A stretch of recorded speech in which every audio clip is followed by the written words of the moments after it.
नमस्कार दोस्तों, स्वागत है आपका बेच क्या बेच चैनल पर, जहां पर हम आपके लिए लाते रहते हैं जितनी भी गवर्नमेंट की योजना होती है, वैकेंसी होती है, उससे जुड़ी हुई सभी जानकारी यहां पे हम आपको देते रहते हैं। अगर आपने चैनल को सब्सक्राइब नहीं किया है तो चैनल को सब्सक्राइब कर लें और बेल आइकन का बटन दबा लें। इस वीडियो में हम बात करने वाले हैं उत्तर प्रदेश होम गार्ड भर्ती के बारे में। जी हाँ, आपने सही सुना है, उत्तर प्रदेश होम गार्ड भर्ती आने वाली है 2025 में। उससे रिगार्डिंग कुछ एक नया अपडेट निकल के आया था, तो जो कि मैं आपको इस वीडियो में देने वाला हूँ। इस बार जो होम गार्ड की भर्ती होने वाली है वो कई चरणों में भर्ती होंगी। आप किस चरण के लिए एलिजिबल होंगे, किस चरण में आप अप्लाई कर पाएंगे, उसके बारे में यहाँ पे हम डिटेल में बात करेंगे। इसके बाद हम ये भी बताएंगे इसका सिलेक्शन प्रोसेस क्या होने वाला है, इसके जो फिजिकल टेस्ट होंगे उसके लिए क्या प्रोसेस होने वाला है, और आवेदन के में डॉक्यूमेंट्स क्या क्या लगेंगे उसकी भी जानकारी हम यहाँ पे आपको देंगे। तो चलते हैं, हम डिटेल में बात करते हैं। जैसा कि हम बात कर रहे थे उत्तर प्रदेश होम गार्ड भर्ती के बारे में, आपको बता दूं इस बार जो होम गार्ड की भर्ती होने वाली है वो 42,000 पदों पर होने वाली है। इसमें जो कि बहुत बड़ी संख्या निकल के आई हुई है, ये बहुत बड़ी भर्ती होने वाली है। ये 2 चरणों में होने वाली है। पहले चरण में आपका 21,000 होगा और दूसरे चरण में भी आपको 21,000 देखने को मिलेगा। जो 2 चरण बनाए गए हैं वो इसलिए बनाए गए हैं ताकि ये जो हमारी भर्ती प्रोसेस है सुविधाजनक हो सके, आसानी से हो सके, कोई भी धांधली न हो सके। इसके वजह से ये 2 चरणों में कराने की निर्णय ली गई है। और जो टोटल वैकेंसी होगी वो 42,000 पदों की होगी। एक चरण में आपको 21,000 देखने को मिलेगा और दूसरे चरण में भी आपको 21,000 ही देखने को मिलेगा। इसके आगे हम बात करते हैं, यूपी होम गार्ड रिक्रूटमेंट में उम्मीदवारों का चयन बिना लिखित परीक्षा का किया जाएगा। यहाँ पर आपको कोई एग्जाम्स वगैरह नहीं देने हैं, बिना लिखित परीक्षा का आपका ये भर्ती होने वाला है। इस भर्ती में कुल 50 अंकों के आधार पर योग्य युवाओं की मेरिट लिस्ट तैयार की जाएगी, जिसमें 10 अंक शैक्षणिक योग्यता के लिए निर्धारित किया जाएगा। होम गार्ड फिजिकल के लिए आपको कोई भी अंक नहीं दिया जाएगा। आपको जो भी अंक दिए जाएंगे वो सिर्फ आपके शैक्षणिक जो आपका क्वालिफिकेशन है, जो आपने हाई स्कूल इंटर क्वालिफिकेशन किया है, क्वालिफिकेशन के बेस पे ही आपको 10 अंक दिए जाएंगे। आपके जो फिजिकल है, फिजिकल पे आपको कोई नंबर नहीं दिया जाएगा। जो शारीरिक दक्षता परीक्षण होता है पीईटी, उसके लिए भी आपको 10 नंबर यहाँ पे दिया जाएगा। और इसके अलावा एक चीज और है, जो 20 अंक आपको मिलेगा वो है अगर आपके पास कोई सर्टिफिकेशंस हैं, जैसे सर्टिफिकेट में आपके पास एनसीसी का हो गया, खेल कूद का हो गया, स्पोर्ट लाइन में है, कंप्यूटर का सर्टिफिकेट है कोई, अगर इनमें से कोई आपके सर्टिफिकेट्स हैं तो आपको उसके लिए भी 20 नंबर दिए जाएंगे। अब कौन से सर्टिफिकेट के लिए कितना नंबर दिया जाएगा इसके बारे में भी हम आगे डिटेल में बात करेंगे। इसके बाद हम बात कर लेते हैं कि डिटेल में कि किसमें कितना नंबर मिलेगा। जैसे हमारा है शैक्षणिक योग्यता, जो हम क्वालिफिकेशन की बात कर रहे थे, अगर आपकी क्वालिफिकेशन के पे देखें तो 10 नंबर मिलने वाला है। ठीक, क्योंकि आपको बता दूं ये जो भर्ती होने वाली है मेरिट बेस पे होगा, ना कि लिखित परीक्षा पे। तो यहाँ पे आपकी योग्यता बहुत मैटर करेगी, तो आपकी जो फिटनेस है वो भी बहुत मैटर करेगा। इसके बारे में आप बहुत ध्यान पूर्वक सुन लीजिए, ध्यान से देख लीजिए, ताकि अपना हर डॉक्यूमेंट्स वगैरह सही से एकदम प्रिपेयर करके रखिए अगर आप अप्लाई करना चाहते हैं तो। ठीक, तो शारीरिक दक्षता पीईटी के लिए आपको देखिए यहाँ पे 10 अंक दिया गया है, और खेल कूद का अगर सर्टिफिकेट है तो उसके लिए भी आपको 5 अंक दिया गया है। अगर आपके पास एनसीसी सर्टिफिकेट है तो आपको 5 अंक दिया जाएगा। अगर आपके पास कोई डिप्लोमा की डिग्री है तो आप उसके लिए भी 10 नंबर आपको मिल जाएगा। ठीक, और इसके अलावा आपको मौखिक इंटरव्यू में भी 10 नंबर दिया जाएगा। इसके आगे हम और बात कर लेते हैं, तो जो शैक्षणिक योग्यता के अंदर की मैं बात कर लेता हूँ। जैसे जो आपका क्वालिफिकेशन है, तो क्वालिफिकेशन में कौन सी डिग्री पे कितना नंबर मिलेगा मैं उस पर आपको डिटेल में बता देता हूँ। अगर आपने हाई स्कूल सिर्फ पास किया है तो आपको 5 नंबर दिए जाएंगे। अगर आपने 12th भी पास किया है तो आपका नंबर 8 अंक और जुड़ जाएगा। ग्रेजुएशन पास किया हुआ है तो आपको 9 नंबर और मिल जाएंगे। ठीक, और अगर आपने पोस्ट ग्रेजुएशन किया है और फिर भी आप इस पोस्ट के लिए अप्लाई कर रहे हैं तो आपको 10 नंबर और मिल जाएंगे। यदि आपके पास ये सारे डॉक्यूमेंट्स हैं तो आपको ये पूरे अंक मिल जाएंगे, सभी अंक मिलेंगे। अगर आपके पास सपोज दैट सिर्फ आप ग्रेजुएशन ही किए हैं तो आपको सिर्फ इतना नंबर ही मिलेगा। ठीक, अब इसके बाद बताता हूँ कि जो हमारा स्पोर्ट लाइन है, सर्टिफिकेट है, एक्सपीरियंस है, उस पर आपको 20 अंक देने की बात कही गई थी, जैसे कि हमने पीछे आपको बताया भी था। कहीं पे आपने खेल कूद में भाग लिया हुआ है तो अगर आपने विद्यालय स्तर पे कहीं पे आपने टॉप किया है, कहीं पे विनर हुए हैं, विजेता हुए हैं, तो आपको 1 अंक दिया जाएगा अगर आप विद्यालय स्तर पे हैं तो। ठीक, अगर आप जिला स्तर पे खेल कूद में अच्छा परफॉर्मेंस किए हैं, विनर हुए हैं, तो आपको 2 अंक दिया जाएगा। और अगर मंडल स्तर पर किए हैं या किसी यूनिवर्सिटी में जाके आपने वहाँ पे बढ़िया परफॉर्मेंस विनर होके आए हैं तो आपको 3 अंक दिया जाएगा। और कहीं राज्य स्तर पे आपने बढ़िया खेला कूदा है तो आपको 3 अंक दिया जाएगा।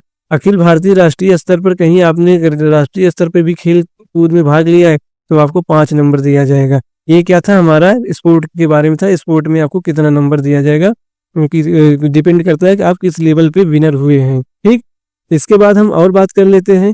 अगर आपके पास एनसीसी सर्टिफिकेट है तो इसमें देखिए हमारे पास एनसीसी सर्टिफिकेट में कई सारे ग्रेड होते हैं, जैसे कि सी ग्रेड। अगर हमारे पास एनसीसी की सी ग्रेड की सर्टिफिकेट है तो हमको कितना नंबर मिलेगा, 5 अंक दिया जाएगा। यदि आपके पास एनसीसी बी ग्रेड का सर्टिफिकेट है तो आपको 3 नंबर दिया जाएगा, और यदि आपके पास एनसीसी ए ग्रेड का सर्टिफिकेट है तो आपको 2 अंक दिए जाएंगे।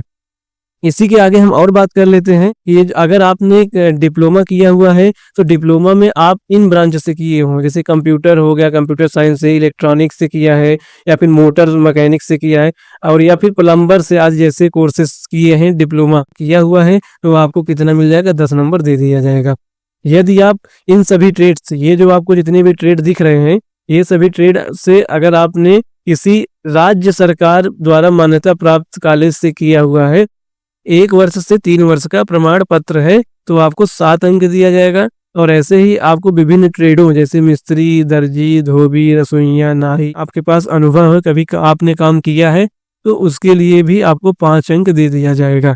इसके बाद हम बात कर लेते हैं तीसरे चरण की, जो कि शारीरिक मानक परीक्षण पीएचडी के लिए कोई अंक नहीं दिए जाएंगे, जो कि मैंने आपको पहले ही बता दिया था। इसके बाद अधिकतम 10 अंकों के लिए यूपी होमगार्ड शारीरिक दक्षता परीक्षा आयोजित की जाएगी।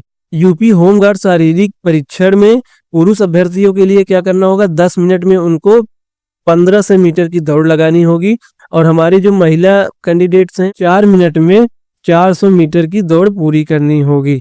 ये हमारे हैं कुछ क्राइटेरिया जो कि दौड़ के लिए है। इसी में हम आगे बात कर लेते हैं। पुरुष अभ्यर्थी को 2 किलोमीटर दौड़ निम्नानुसार पूरी करनी होगी।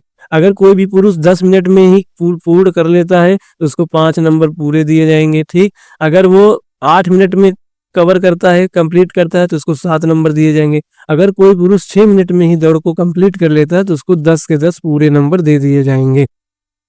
ऐसे ही हमारे महिला अभ्यर्थियों के लिए है, तो कोई भी महिला अभ्यर्थी 400 मीटर दौड़ लगाने में अगर 4 मिनट टाइम लेती है तो उसको क्या मिलेगा, 5 अंक दिया जाएगा। अगर वो 3.5 मिनट में दौड़ लगा देती है तो उसको 7 अंक दिया जाएगा। ऐसे अगर आप 2.5 मिनट में लगा देते हैं तो आपको 10 अंक दिए जाएगा। जितने कम समय में आप कवर कर पाएंगे उतना ज़्यादा नंबर आपको मिलेगा। तो ऐसा नहीं है कि जो टाइम दिया गया टाइम में ही करना है। अगर आप कम समय में कर लेंगे तो आपका नंबर बढ़ जाएगा, आपका सिलेक्शन होने का चांस ज़्यादा हो जाएगा। इसके आगे हम और बात कर लेते हैं डिटेल्स में। तो मेल कैंडिडेट में अगर आप जनरल कैटेगरी से हैं तो आपका यहाँ पे जो हाइट होना चाहिए 167.7 सेंटीमीटर होना चाहिए, और अगर आपका चेस्ट देखा जाए तो चेस्ट में आपको 78.8 सेंटीमीटर होना चाहिए बिना फुलाए। अगर आप सीना को फुलाते हैं तो आपको 83.8 सेंटीमीटर जरूरत होगी। ऐसे हमारे एसटी कैटेगरी के लिए भी है, जो कि हाइट इनका 160 है, 160 सेंटीमीटर, और उसके बाद चेस्ट जो है वो 76.5 सेंटीमीटर है, और सीना फुलाने के बाद 81.5 सेंटीमीटर की रिक्वायरमेट होगी। अगर आप किसी पहाड़ी क्षेत्र से बिलोंग करते हैं, जैसे पहाड़ एरिया पे हैं, जो बहुत बंजर खेती होती बढ़िया अच्छा नहीं होता, वहां से बिलोंग कर रहे हैं, तो 62 सेंटीमीटर दिया गया है हाइट, और चेस्ट जो है वो 76.7 सेंटीमीटर है। तो इनका सीना फुलाने पे 81 ऐसे ही हमारे फीमेल कैंडिडेट्स के लिए भी रखा गया है कुछ क्राइटेरिया। उनकी लंबाई जो होनी चाहिए 150 से 2 सेंटीमीटर होना चाहिए जनरल कैंडिडेट के लिए। अगर आप 80 एसटी करते हैं तो आपकी जो हाइट होनी चाहिए वो 147 होनी चाहिए, और अगर आप पर्वतीय क्षेत्र किसी पहाड़ी क्षेत्र से बिलोंग करते हैं तो आप तब पर भी आपको 147 सेंटीमीटर ही होना चाहिए। इसके आगे हम और बात कर लेते हैं इसमें डॉक्यूमेंट्स क्या क्या लगेंगे। ये जो आपकी भर्ती होने वाली है इसमें कौन कौन से डॉक्यूमेंट्स लगना होगा, क्या देना होगा, उसके बारे में आपको डिटेल में बता देते हैं। तो जब आपको कॉमन सी बात है, अगर कोई भी आप फॉर्म भरने जा रहे हैं, अप्लाई करने जा रहे हैं, आजकल तो आधार कार्ड क्या हो गया है, मस्ट हो गया है, आधार कार्ड आपको देना ही पड़ेगा। सेकेंड पे आपको 10वीं की मार्कशीट, जो कि ये भी जरूरी हो गया है, देना ही पड़ता है। उसके बाद आपको 12वीं की मार्कशीट भी देनी होगी। अगर आपके पास है तो जरूरी नहीं है कि आप 12वीं की मार्कशीट दें, या फिर आप ग्रेजुएशन का भी मार्कशीट दें, या आप अभी पोस्ट ग्रेजुएशन का भी मार्कशीट यहाँ पे देना है, क्योंकि ये भर्ती 10th बेस पे है। तो अगर आप केवल कक्षा 10 पास हुए हैं तब पर भी आप इसको अप्लाई कर सकते हैं। ऐसा कोई नहीं है कि आप यहाँ पे ग्रेजुएशन किए हो तभी कर पाएंगे। हाँ, अगर आपके पास है तो आपके लिए प्लस पॉइंट है, आपके पास कुछ नंबर अंक जुड़ जाएंगे, जैसा कि मैंने पीछे आपको बताया था। पासपोर्ट साइज फोटो की जरूरत होगी जब आप फॉर्म को अप्लाई करेंगे। आपके पास एक निवास प्रमाण पत्र भी होना चाहिए, अगर पुराना है तो भी चल जाएगा, क्योंकि ऐसा नहीं है नवा ही बनवा के लगाएं। उसके बाद आपके पास एक मोबाइल नंबर होना चाहिए, इसके बाद ईमेल आईडी होना चाहिए और एक हस्ताक्षर होना चाहिए, जो कि हर जगह लगता ही है। इसके बाद आपको कोई डॉक्यूमेंट्स की ज़रूरत नहीं है। अगर कोई डॉक्यूमेंट्स आपसे पूछी जाती है तो उसके लिए भी आपको बता दिया जाएगा, उसके लिए भी हम आपको वीडियो में अपडेट दे देंगे। अभी ये फॉर्म आया नहीं है, जैसे ही फॉर्म आएगा मैं उसके बारे में भी आपको अपडेट दे दूंगा, और उसको अप्लाई कैसे करेंगे उसके बारे में भी मैं आपको पूरा डिटेल से यहाँ पे इस वीडियो में, एक नया वीडियो में आपको बता दूंगा। इस वीडियो में मैं आपको सभी पूरी जानकारी एकदम डिटेल में बता दिया हूँ, जैसे कि आपको डॉक्यूमेंट्स में क्या क्या लगेंगे, आपका जो ये दौड़ धूप होगा फिजिकल में क्या क्या प्रोसेस होगा, कितना नंबर मिलेगा फिजिकल में, और ये हमारा जो एजुकेशनल क्वालिफिकेशन था उसमें कितने नंबर मिलेंगे, किस डॉक्यूमेंट्स के लिए कितने नंबर दिए जाएंगे, पूरी जानकारी इस वीडियो में आपको मैंने डिटेल में समझा दिया हूँ। आई होप वीडियो आपको अच्छा समझ में आया होगा। दोस्तों, आपके लिए इतना मेहनत करता हूँ, और तो कोई भी प्रॉब्लम हो आप कमेंट सेक्शन में जाके कमेंट कीजिए और अपने प्रॉब्लम को वहाँ बताइए। यहाँ पे हम 24/7 आवर्स आपके हेल्प करने के लिए हम बैठे रहते हैं। हमारी टीम है, आपको तुरंत रिस्पॉन्स देंगी। ऐसे ही और वीडियोस के लिए हमारे चैनल को लाइक, कमेंट एंड सब्सक्राइब करना ना भूलें। तो मिलते हैं हम एक नए वीडियो में, तब तक के लिए जय हिंद।